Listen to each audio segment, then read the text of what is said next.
Volkanovski against Diego Lopez as of the recording of this video. And I have to say, I do think Diego Lopez was going to get the win here. I think Volk's on a bit of a slide at the moment. I think the 35 curse, I think that's going to get him. I don't think he can overcome it. I understand he's one of the GOATs. I understand he is one of the greatest of all time, because he is one of the greatest of all time. He is one of the best fighters we've ever seen. 4 or 5 title defenses. He beat Max Holloway 3 times, and in recent times he's only lost to Islam Makhachev and Ilia Topuria, the 2 pound for pound best fighters in the world right now. And as we all know, Volkanovski is good everywhere. He is a well-rounded fighter. If you look at a well-rounded fighter, if you search that up, you will find Volkanovski in the dictionary. He is the blueprint of what an excellent fighter should be. On the other side, we have the young, up-and-coming Diego Lopez from Mexico. Is he Mexican or Brazilian? I think he's both. From Mexico, we have Diego Lopez. Now, this guy, he has about 4 decisions in the UFC, 2 knockouts and 1 submission. So he has proven before that he can finish people everywhere. He has proven that he also has quite a well-rounded game. And I think, honestly, Volkanovski's chin has been damaged. And we know Lopez has that knockout power. He knocked out 2 people, and I'm also going to count Brian Ortega because he definitely knocked him out, but he woke him back up, unfortunately. But if you watch the replay, that first punch at UFC 306, Diego Lopez 100% knocked out Brian Ortega with that right hand, but he hit him, he woke him back up with the left hand. So I'm going to count that. He did knock out Brian Ortega, but he just didn't get the win that way. However, he did falter a bit against Dan Ige. Dan Ige did really well against Lopez. It's a tough fight, but I think Volkanovski's going to get caught. I do think he's going to get caught. I think Volkanovski is the better fighter out of the 2, 100%. But I think his chin's been damaged. The 35 curse. I think Diego Lopez, I think he gets a knockout win. I really do think so. I think he will catch Volk, and I think he will knock Volkanovski out, unfortunately. However, if there is a man to break the 35 curse, if there is a man who could overcome this and beat Diego Lopez, it is Alexander the Great Volkanovski. So after all that, I'm going to give Diego Lopez round 3 KO. Paddy the Baddy Pimblett taking on Iron Michael Chandler, 5 rounds, co-main event. Paddy the Baddy starting off with him, the Scouser, you know what I mean? Looking at the finish on Michael Chandler. Says he wants to finish on Michael Chandler. He has excellent jiu-jitsu. He's a black belt. Absolutely incredible on the ground. He got the triangle choke on King Green, Bobby Green, Robert Green, whatever you want to call him. Yeah, exceptional finish in his last fight. He also submitted Jordan Levitt, the Call of Duty Modern Warfare 2, after getting the choke. A few fights back, obviously had the close with Jared Gordon, took Tony Ferguson to a decision. So he's a well-rounded fighter, but jiu-jitsu is definitely his forte. Now, Michael Chandler, he likes to go in there, he likes to get into wars, he likes to beat his opponents. Chandler also has a lot more 5-round experience. I think the last time Paddy Pimblett trained for a 5-round fight was 2017 back in Cage Warriors. And I think that might play into Michael Chandler's favour, having to train more for these 5-round affairs. Experience of having to pace yourself and really prepare yourself for these 5-round fights, not trying to gas yourself out early. I know that's not Chandler's style. He goes for the kill, whether it's the first second of the fight, the last second of the fight, always out there, wearing his heart on his sleeve. And I think that'll really play into Chandler's favour here. But Paddy Pimblett, momentum is on his side. He's on a 6-fight win streak, something like that. Multiple submissions. He's got a knockout in there. He's got a couple of decisions. And momentum's on his side. 6-fight win streak. He's ranked now, trying to take Chandler's rank number 7. And Chandler, momentum, let's just say, it's not on his side. He's 2 wins in the UFC. The Dan Hooker hook, bit odd to say. The Dan Hooker knockout with the right hook. And the Tony Ferguson knockout with the front kick. Still hurts. Apart from that, he's not beaten anyone else. He's lost to Charles Oliveira twice, lost to Gaethje, lost to Poirier, lost against all the big names. Didn't get the McGregor fight. It's not really gone his way in the UFC. People labeling him as a cheater, which they have a fair point. He fish hooked Poirier, hit Poirier in the back of the head, grabbed the cage against Oliveira, hit Oliveira in the back of the head, eye poked Gaethje, and then punched him straight afterwards. So there's a long list of dodgy things Chandler's done. That's just off the top of my head as well. So in all his fights that he's cheated in, he's not won. So if he wants to win, he better stick by the rules.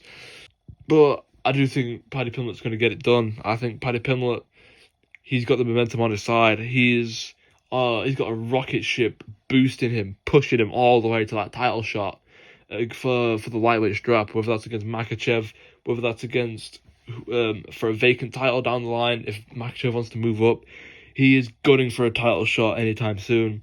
Maybe just 2-3 more big wins, and he will be in that title picture. And we could see Liverpool's first UFC champion, lad. But yeah, I think Paddy's gonna get it done. The way he's gonna get it done, it's either gonna be a decision or a submission.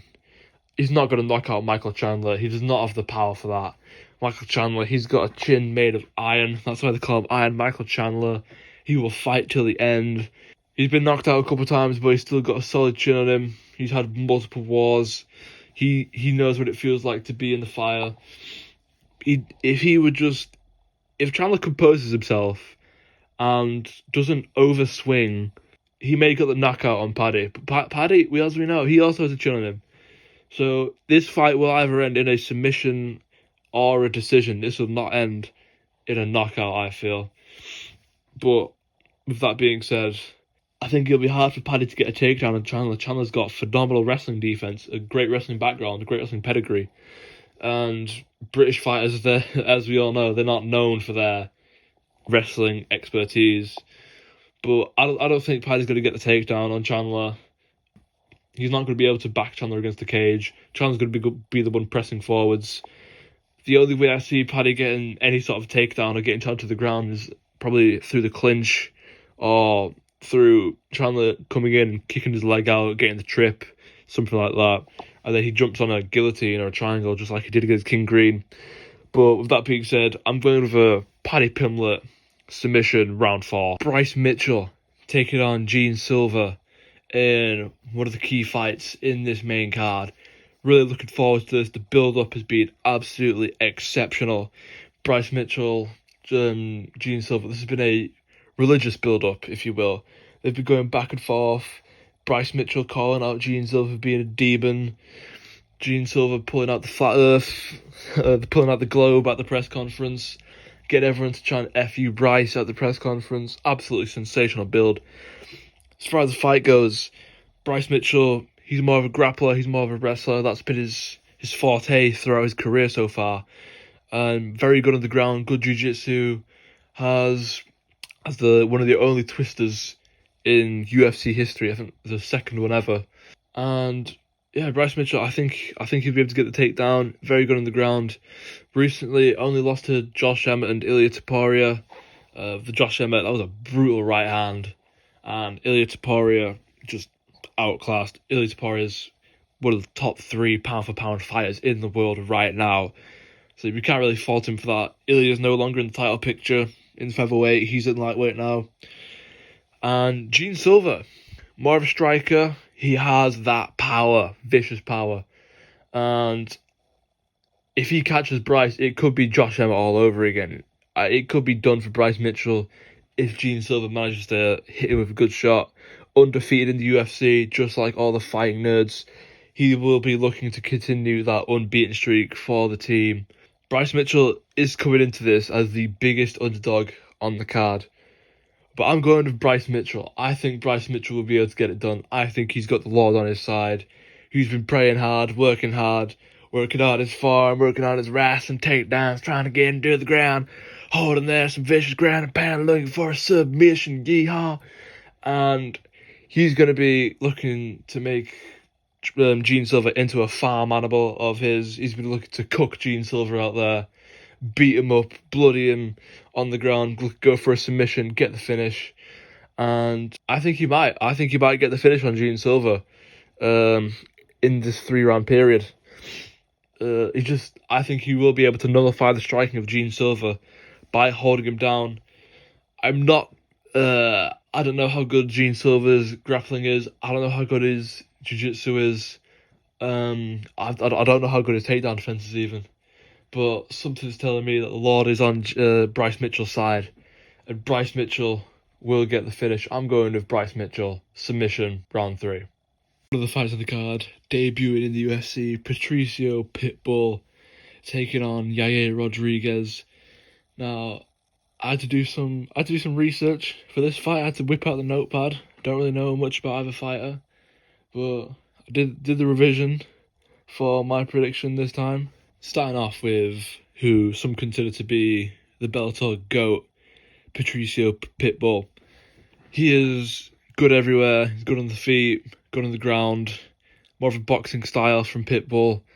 Lots and lots of experience. He's got 36 wins, 12 by decision, 12 by submission, and 12 by TKO. Very nice to look at, very satisfying. 3-time featherweight champion in Bellator, 1-time lightweight champion.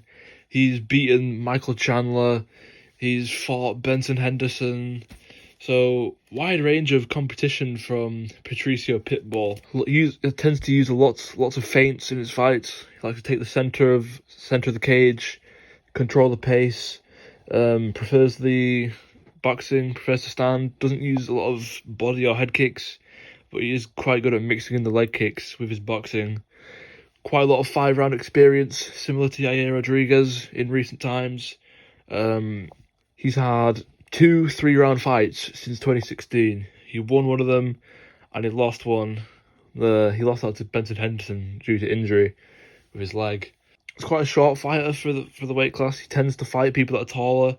Yair has a 5-inch reach advantage, 5-inch height advantage, 5'11", compared to Pitbull's 5'6". But he's used to fighting taller people. He's got a solid guillotine. He's got some power in his hands, and he can do it all. He can fight. He's got conditioning. He has ground ability, and he has standing ability. He can do it all. So he's a very good fighter, very smart fighter, I've noticed.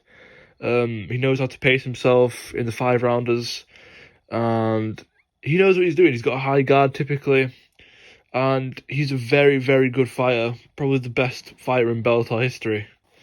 He's been fighting in Bellator for 14 years. I think he started in 2011, 2010. Had his last fight in Bellator last year. Got the win against Jeremy Kennedy. Knockout, used a lot of leg kicks. They were vicious in that fight. On the other side of the spectrum, we have Yair Rodriguez, the Mexican. Prefers to stand. He can hold his own on the ground. He got a finish against Josh Emmett, triangle, off his back, throwing a lot of elbows, dangerous off his back. So Pitbull's got to watch out for that. Last 2 fights is not done too well. Lost against Brian Ortega after Ortega rolled his ankle in the intro, and obviously lost to Volkanovski by knockout, and just got caught of a hand, got stunned, put against the cage. Volkanovski holding against the cage, punch, knee, and just obliterated Yair in that 3rd round. Vicious knockout. Overall, Yair's a very dynamic striker. He's got a lot of weird kicks in his arsenal, front kicks, question mark kicks, head kicks. He likes to throw them out, almost use them like a jab, keep his opponent at range with his kicks. Lots of variation, so Pitbull's got to watch out for that. He can fight going forwards, fight going backwards. He's good elbows. He's got submissions. We've seen that, especially with the triangle. Usually gets the decision. He's not that active. He normally fights once a year. But Pitbull, he's typically used to fighting 2-3 times in a year. And yeah, he's in the prime years of his life right now. He's 32 years old. He's entering his prime age. That's when that golden age of about 32 to 34, when your experience and knowledge of the game combines with your athleticism. Those are the peak years of fighting for MMA fighters typically. He's ranked 5th in the UFC.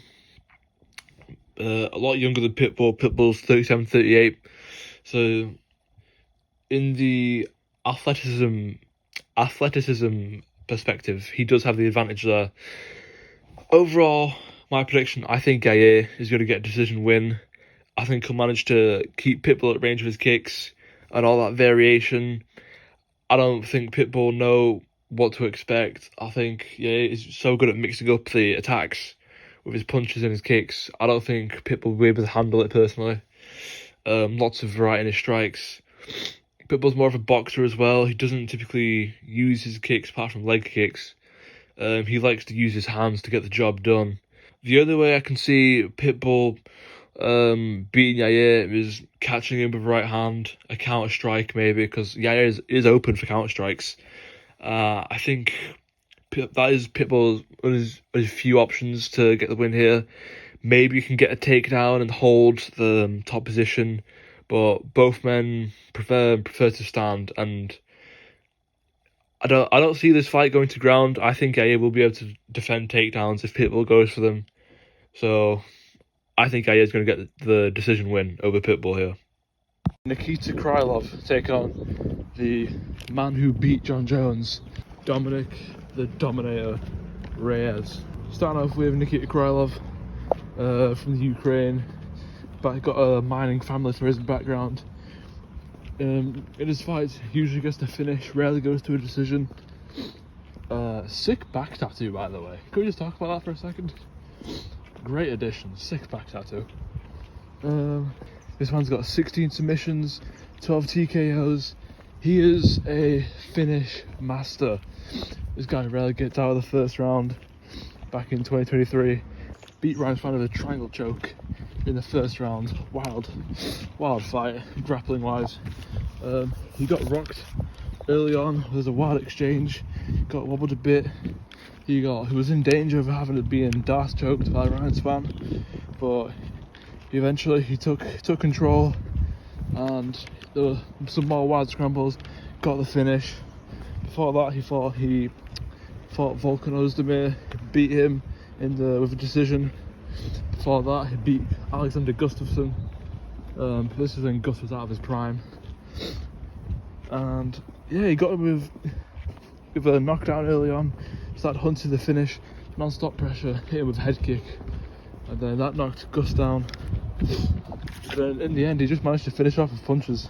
But overall, he's a really good fighter. He likes to use his kicks in the fight, likes to keep his distance, and normally in the first 10 seconds of his fight, the last few anyway, someone gets rocked, someone gets wobbled, whether it's him or his opponent. I've noticed that going forwards, that's where he does his best work. He doesn't really get a lot of shots off going backwards. He has phenomenal forward pressure, but he does get very wild on occasion. I do think he needs to just take his time more of his shots. He needs to just settle down a little bit because his chin is up in the air. He is open for counter strikes, which Reyes is really good at when being pressured. And he's only really lost to top opponents. Only suffered defeats against people like Ankalaev, Jan, Blachowicz, Glover, even Paul Craig if you consider him to be a top opponent. He's not been very active recently, only. This is his first fight in 2 years, but with everything that's happening with the war in Ukraine, maybe that's had something to do with it. He's got more experience than Reyes in the cage, and he's really good at mixing in his strikes with his takedowns. He likes his front kicks, head kicks, body kicks. Very dynamic with his striking, and most of his fights don't usually go past the first round. Moving on to Reyes, the only man who properly beat Jon Jones, beat him by decision, and after he got robbed, after that he just went on a bad losing streak. Lost to Jan Blachowicz by KO, KO'd by Yuri Prochazka, spinning elbow, KO'd by Ryan Spann. And after watching these fights, he doesn't really have much of a wide arsenal. He's only really got a 1-2 and a rear kick. That's all I see from him. He throws the odd hook every now and again, but apart from that, he doesn't really have much else to offer. Beat Dustin Jacoby to start off his recent 2-fight win streak. He was getting pummeled, he was getting backed up, but hit him with the counter left, rocked Jacoby and got the finish. Really good moment to watch after seeing such a promising prospect absolutely get leveled in his latest fight, and then to come back with a win. That was super good to see. Last fight out, he beat Anthony on paper Smith. You know, everyone beats Smith, not that impressive, but anyway, Smith is going for a takedown. He landed lots of elbows, managed to get the finish in the end.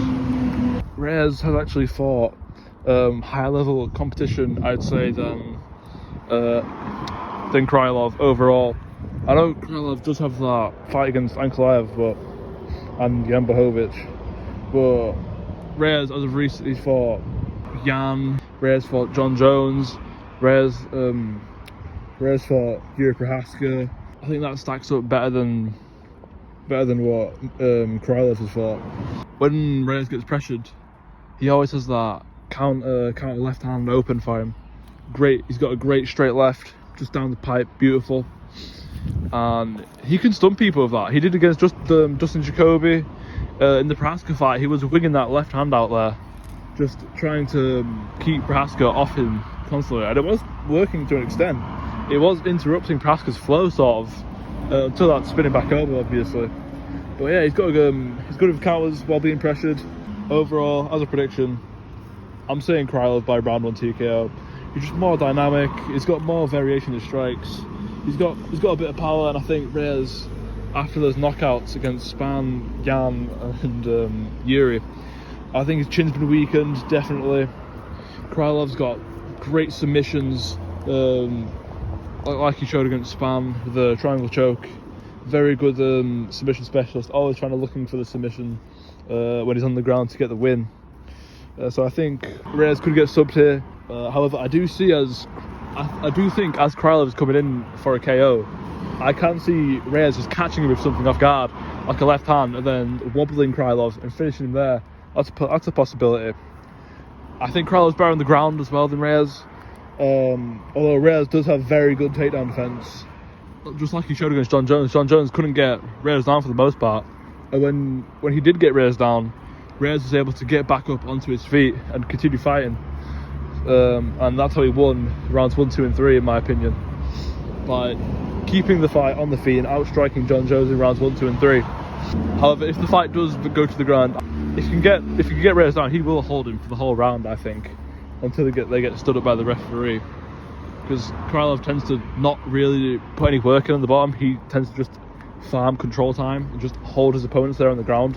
So, with all that being said, I am going for Nikita Krylov,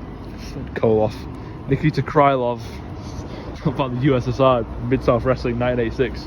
Nikita Krylov, round 1, TKO. I just think that Krylov, I think he's got more power, he's more dynamic. I don't think Reyes will see anything coming. Reyes, he just got a 1-2 and he's bought it in a rear leg kick. I'm sorry, he's not that dynamic. I think Krylov will be able to get it done with a TKO.